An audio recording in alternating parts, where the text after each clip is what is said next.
busted flat in Baton Rouge. How fast that car go? I don't know. Pretty fast.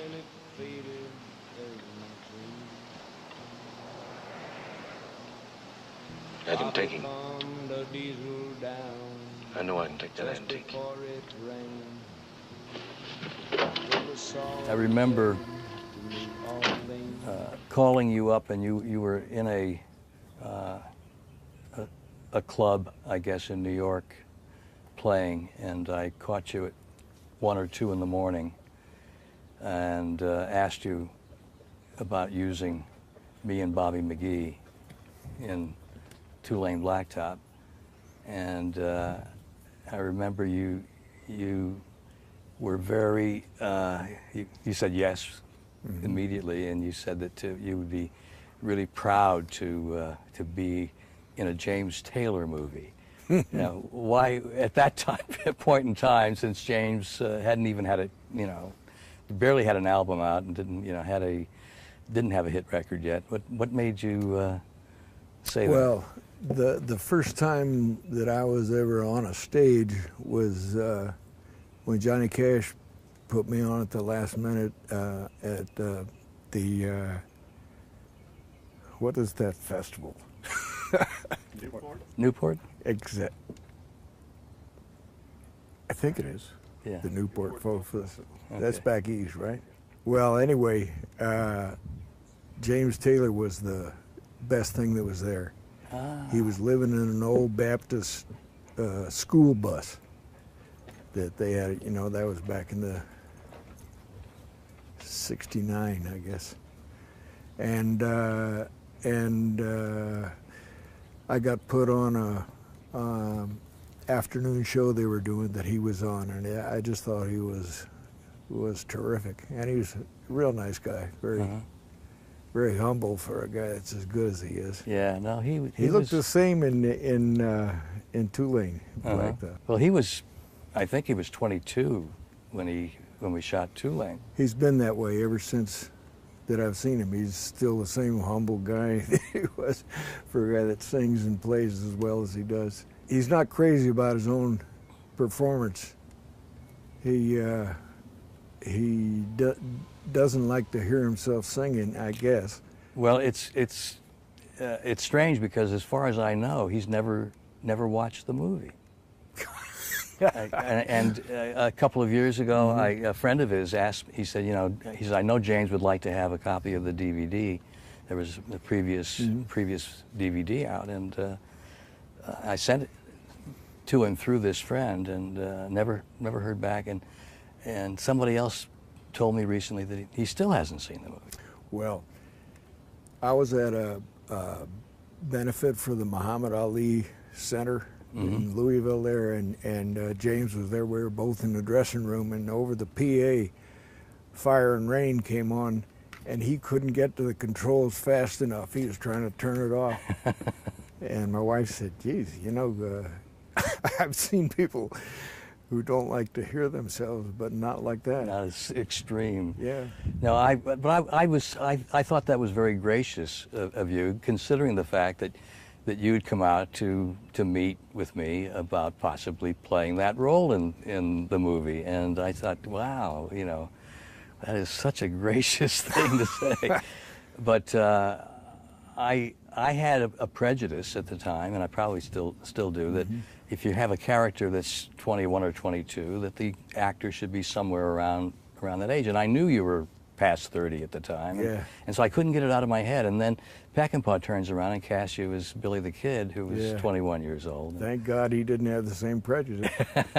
But I mean, it was perfect. So I'm encountering a similar problem now, so I'm trying to overcome these kind of things. And your screen age is a different thing. Well, I think James did a better job than I could have there. Well, we'll never know. We'll never know. It would have been a different movie. I thought I was up for the part that Dennis played. Oh, I see. And I'm not sure. I don't think so. I don't think so. But I thought the song was perfect for it. Well, tell me.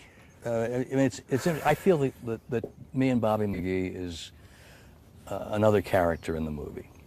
And everybody who writes about the movie mentions the song and mentions the line, "Freedom's just another word for nothing left to lose."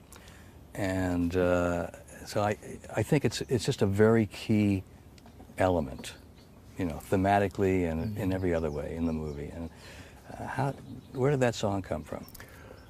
Well, ironically, the inspiration for it, for the whole story, was that I was trying to get the same feeling I had watching La Strada, you know, Fellini's film, which is,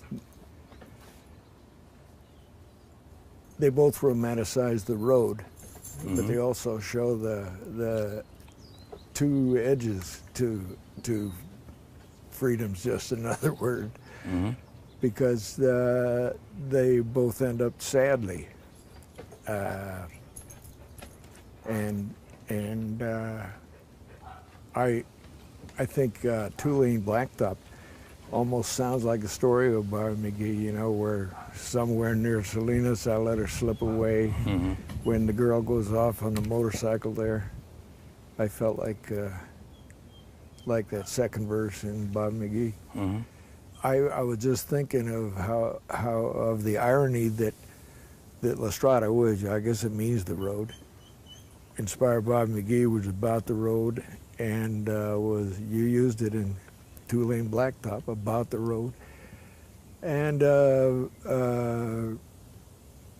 real similar to On the Road, Kerouac's book. That's you right. know, they all romanticized the road as a sort of it stood for freedom and experiencing as much as you can.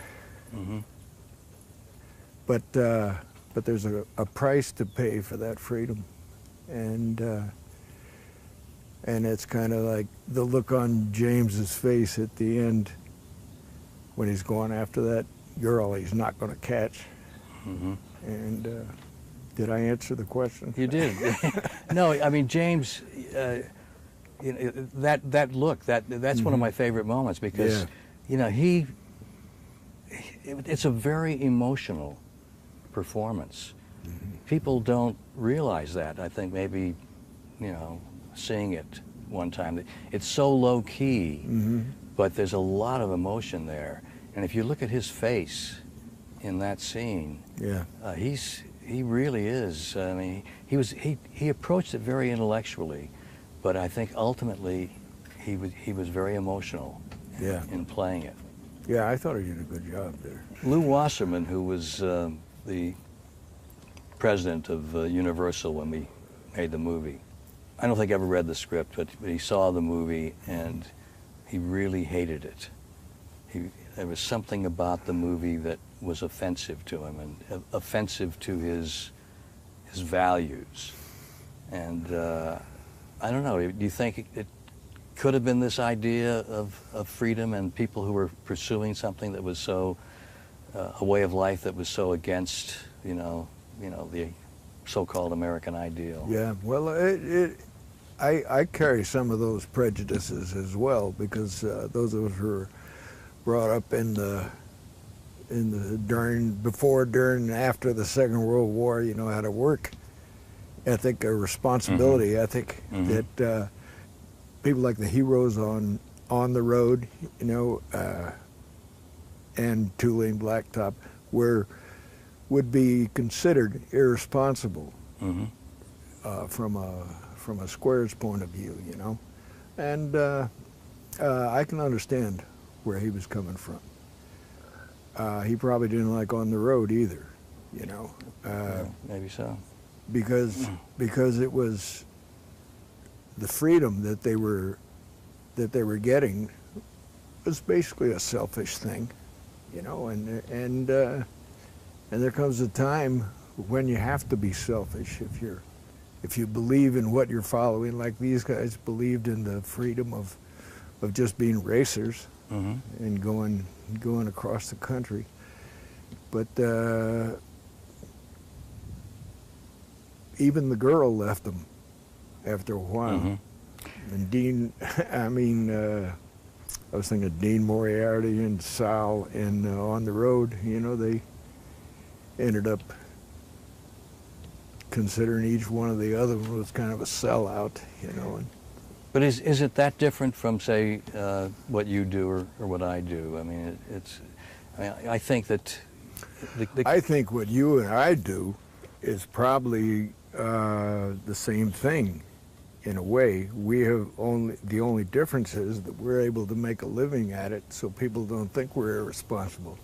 I go out and sing on a stage, you know, and I'm not. I could well not be taking care of my dependents that way. It's just fortunate that I can take care of them doing what I love to do, and you as well.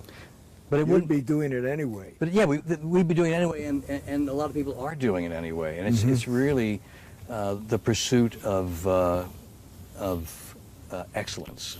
And it's competition. I think what's strange about Two-Lane Blacktop is that they're competing with themselves. The race is a fiction. Yes. Because it's not about beating the other car, it's about beating yourself. It's about being better and better and better and being as good as you can be. Well, that's what's different about it than from something like On the Road of Kerouac, is that they actually have a goal and something that they're trying to do like you said, in pursuit of excellence, of getting better at what they're doing, what they believe in. What the guys On the Road believed in was more or less not doing anything but having fun. Right. You know? And so maybe Mr. Wasserman just mistook the one for the other. Maybe he thought that was the same thing, but it really wasn't. Yes. The same thing. Yeah. I would say that's probably, if he didn't like it, if he didn't like it that strongly, was probably it, because he didn't think that these guys were responsible. And around that time, a few years later, I took the film to the Moscow Film Festival, and they wouldn't show it for similar kind of reasons to the Universal's reaction to it. They felt it was subversive. I guess in a way it is, because these people were operating, your characters are operating without rules. With both Warren and James and Dennis, you know, they were breaking laws all the time. They were. That's true, yeah. And they had no respect for law, and I guess that's easier to get behind if you're free yourself. If you're in a government that might have been as oppressive as the Russian was at that time, I can see how they wouldn't like to think of their citizens going exactly how they wanted. That's right. Free as a breeze. Two-Lane is I think, really a companion piece to Pat Garrett. It's the same author, Rudy Wurlitzer. And, I never thought of that. And it's kind of the same movie. True. And you started making movies, during this time. What is it about those movies that people romanticize them? There's all these festivals are doing, retrospectives of the 70s. There's something about the 70s. What was different? Well, if they romanticize it, it's probably because it's basically romantic. The notion of the freedom of the open road, or the freedom of Billy the Kid. He represented freedom. Pat Garrett represented the law. And they were very similar, I think, in the two films. I think people from the 60s on were thinking more in terms like that, of living outside the law, whether it was for smoking or doping or whatever, or just plain not being nailed to a 9-to-5 job. And the old ideas of responsibility to family, to your country and everything, they might have started questioning him there. Did you get to hang out with Rudy much? Was he around? Yes, Rudy. I really liked Rudy. He had just a brief role in both pictures in there, but I like his writing. But he was killed immediately in Billy the Kid. And what about Bob Dylan? What was he like on the set? I talked Bob into doing the film, and he had called me up when I was down in Durango, and he had just screened The Wild Bunch and was kind of interested in working on this film with Sam, and but he was scared to do it. He's never been in a film, and he may be like James. He doesn't really want people to have him down there on film in something that he might be embarrassed about. I thought he would be great, and I think he was. Yeah. I'm afraid that Sam thought the studio was pushing Dylan on him to make the film more commercial, and so he had kind of a block there. I thought, because he was playing a character named Alias, who was a historical character of a guy that traveled with a kid. I thought it'd be a great guy for to be the point of view for the whole film through his eyes. You know, he leaves the job as soon as he sees the kid breaking out of jail there. He's a printer's devil, and he takes off his smock and throws it away, and he goes on the road. It's not a 2-lane blacktop, but he's on the road with him.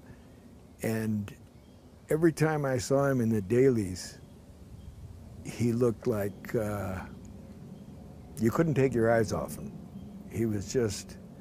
He's got a perfect face. Then it turned out the music he did for the film, which again Sam didn't really know. But I think he interrupted one of his sessions drunk, and Sam liked my songs, and he said, "You ought to be doing Help Me Make It Through the Night" or something like that, you know. But when I saw the film, it was the first time I had heard Knocking on Heaven's Door, which was at the scene where Slim Pickens is dying. And ironically, the lyrics sort of mirrored what actually happened we were watching the dailies, and they had sent a print back that was getting dark until it was too dark to see. And that's what's the line in the song. But Bob was magic to me down there. He was just, took him a long time to get on camera again, though. At least he did it. James didn't yet. And was that the first chance you had to get to know him well, or had you spent time with him before? It was really the most time I had with him, because I had been the janitor at the recording studio where he was doing Blonde on Blonde. And so, but I didn't really get to know him then. I got to know his wife and his little boy, Jesse, and but I wouldn't have bothered him for anything at those days. He would go out and sit in the studio at a piano all by himself, and all the musicians would wait all night long while he wrote a song. So I'm a real Bob Dylan fan. I think he's the best at what we do. You know, the singer-songwriters, and he's changed. He made songwriting more respectable in an artistic sense than anybody before or since him, I think. No, I love Dylan. I think he's wonderful. But as I was telling you before, there's something about the country tradition, which is really about relationships and about things that people really care about. And your extension of that, I think, is really powerful stuff. And I can't think of any other songs that are as lasting and as important, at least in my life, as yours. I just really... Well, I like being mentioned in the same breath as Bob. You know, just a little bit lower. I mean, you had a terrific career as an actor as well in the '70s, and then continuously. What's changed? You know, the films you did in the '70s. When was Heaven's Gate? At the end of the '70s, Heaven's Gate. So that was the death of the '70s in a way. Well, it was the death of my leading man career, and I sank with that ship. But yes, it was the end of the '70s. I think it was done in by the money people, and for a long time afterwards, maybe even today, well, maybe especially today, there were too many creative decisions that were made by uncreative people, by the money people. And I think in the '70s there was a freedom of expression that today you have to go to the real independents to get that. I'm not the best one to talk about it because I haven't been so busy in the last decade. You know, I've done a few, but I would say that's probably true. Well, I mean, you know, as you say, you're not the hero anymore, but you've played some significant, you know, roles now. But yeah, I think I got better. But the movies have the movies changed, or or maybe not that much. I don't know. I think that films have changed, but again, I don't feel really qualified to talk about it because it's like music. I don't listen to the music as much. You know, ever since I went on the road, I've pretty much been worried about what I was doing. You know, and I think there's pluses and minuses with that approach because I think a lot of the best inspiration comes from exposure to other artists, but I have probably been more into my own creation. I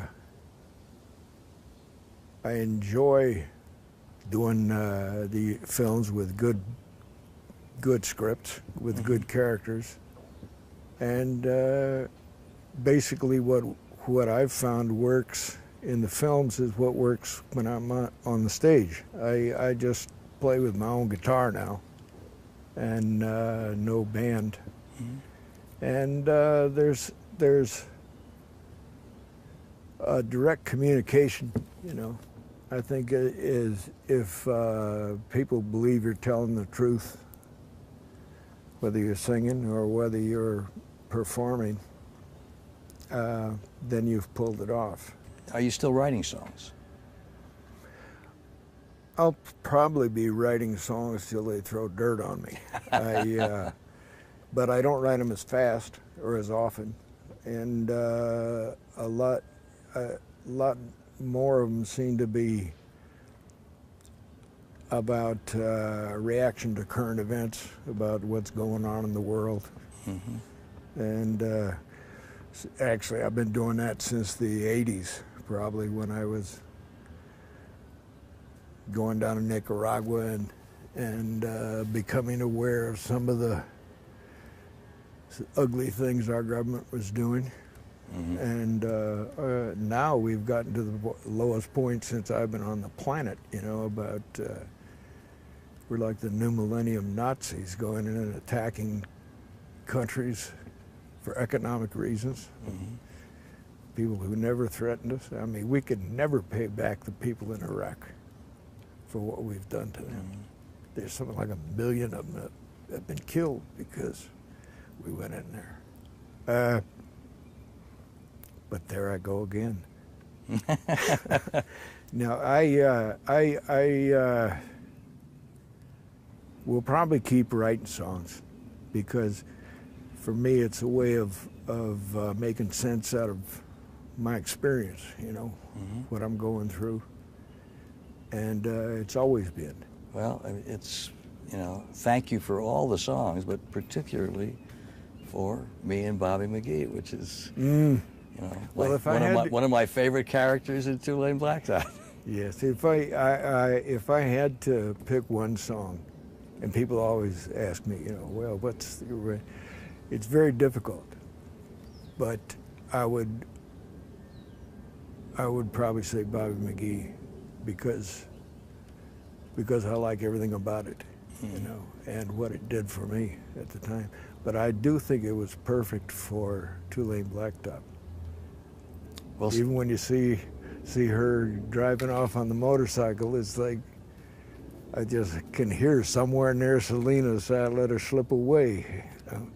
it's I don't know what it was. I mean, it just, you know, it just hit me immediately. It was just and I don't know if I knew exactly where that we'd use it, but it just, you know, as it turns out, it's in like such a key place in the movie. It was nice of you to leave so much of it in. All right, thanks so much. Thanks so much. Thank you.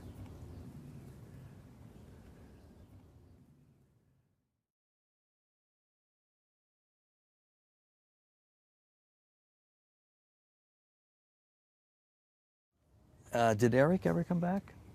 Did we lose him? Well, I haven't seen him. He crashed my car. That's the last I'll ever see him. He said he was going to the track. It's like you gave him $100. I gave him money on my car. Yeah. The dogs are running today, aren't they? It's like when my son was 3 years old. I said, "What do you want for Christmas, Jared?" And he says, "I want a rocket ship." And I said, "What are you going to do with it?" He says, "Well, I'm going to put you in it and send you to the moon." And I said, "Well, what if I don't come back?" And he says, "It's okay. I can get another rocket ship." He didn't say that. He did, honest to God. Right.